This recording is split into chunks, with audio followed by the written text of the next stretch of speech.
जुलूस पर पथराव, गाय की तस्करी, अवैध खनन का धंधा, बदनाम है मेवात का नूह।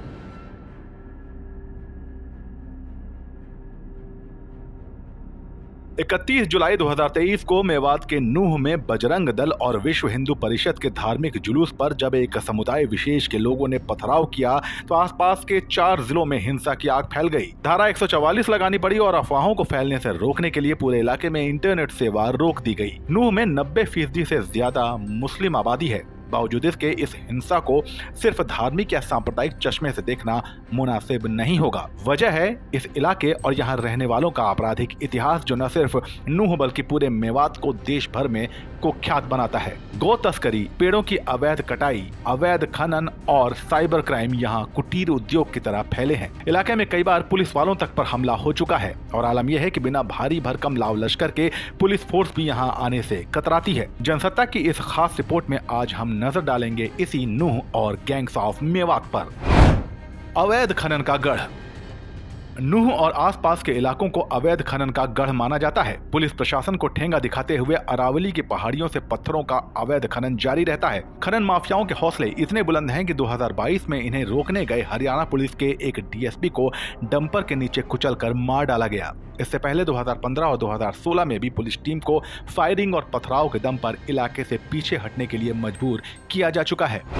इस इलाके के छपरा, गंगौर, विजासना, लिवासना, धौलेट, घाटमिका, नांगल, मूंगस्का, बुआपुर, गढ़ी, कलराला, कामा में विलग, गढ़ाजान, हजारीवास, औलंदा, मांची, पल्ला, घाटा, लेवड़ा, कनवाड़ी, टकोरा का पहाड़, सुनहरा, धौलावास, बयाना में बंद बारोडा, डांग इलाके, दमदमा, भगौरी, रूपवास में बसई, पहाड़पुर, छौवा मोड़, तिहरा, वैर में भौड़ा गांव, गोठरा, रुंदावल में बंसी पहाड़पुर, गुर्जर बलाई आदि स्थानों पर अवैध खनन का ये धंधा बेतरतीब जारी है।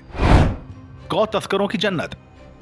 मेवात क्षेत्र यूं तो हर तरह के अपराध जैसे चोरी, ठगी, लूटमार, अपहरण, फिरौती आदि के लिए भी कुख्यात है, लेकिन इन सब के अलावा इस इलाके में गौ तस्करी भी मशहूर या फिर ये कहे बदनाम रही है। एक समय था जब मेवात के मेव पशुधन की चोरी किया करते थे, लेकिन पूरी ईमानदारी के साथ। कहने का मतलब ये कि वो पशुधन चुराते थे और फिरौती लेकर उन्हें वापस कर देते थे, लेकिन अब ऐसा नहीं है। अब पशुधन की चोरी होती है, उन्हें तस्करी कर दूसरे प्रदेशों में ले जाकर बेच दिया जाता है। इनमें दूध देने वाली भैंस को छोड़ दें तो बाकी लगभग सारा पशुधन स्लॉटर हाउस, कसाईयों, अंतर्राज्यीय व अंतर्राष्ट्रीय तस्करों के पास पहुंच जाता है। आलम यह है कि पुलिस को इन पर लगाम लगाने के लिए गौरक्षक दल बनाने पड़े और ड्रोन से निगरानी जैसे कदम उठाने पड़े, मगर राजनीति के चलते जब भी इलाके के गौ तस्करों पर कार्रवाई होती है तो इन तस्करों के लिए अल्पसंख्यक कार्ड खेलने का सिलसिला भी शुरू हो जाता है।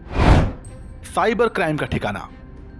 मेवात क्षेत्र के कम्मा, पहाड़ी, जुरहरा, कैथवाड़ा, खो, गोपालगढ़, सीकरी मुख्य रूप से ऐसे गांव हैं जहां के साइबर ठग शुक्रवार के दिन को शुभ मानते हैं। इन पर अंकुश लगाना चुनौती ही नहीं बल्कि एक तरह से पूरे देश के लिए जरूरी होता जा रहा है। देश के अलग अलग कोने से रहने वाले लोगों के साथ मेवात के साइबर ठग ठगी कर रहे हैं।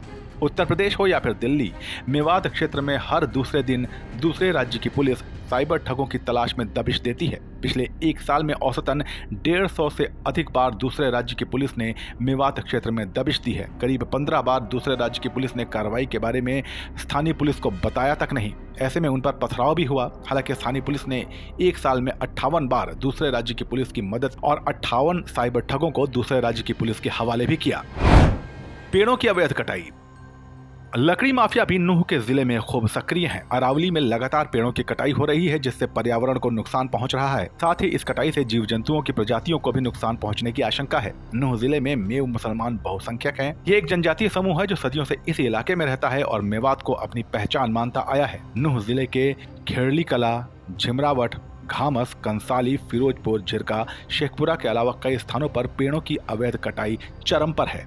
इस पूरे इलाके के जुर्म पर आपकी नजर में लगाम कैसे लगाई जाए हमें कमेंट सेक्शन में बताइए और देश दुनिया के खबरों के लिए बने रहिए जनसत्ता के साथ। नमस्कार।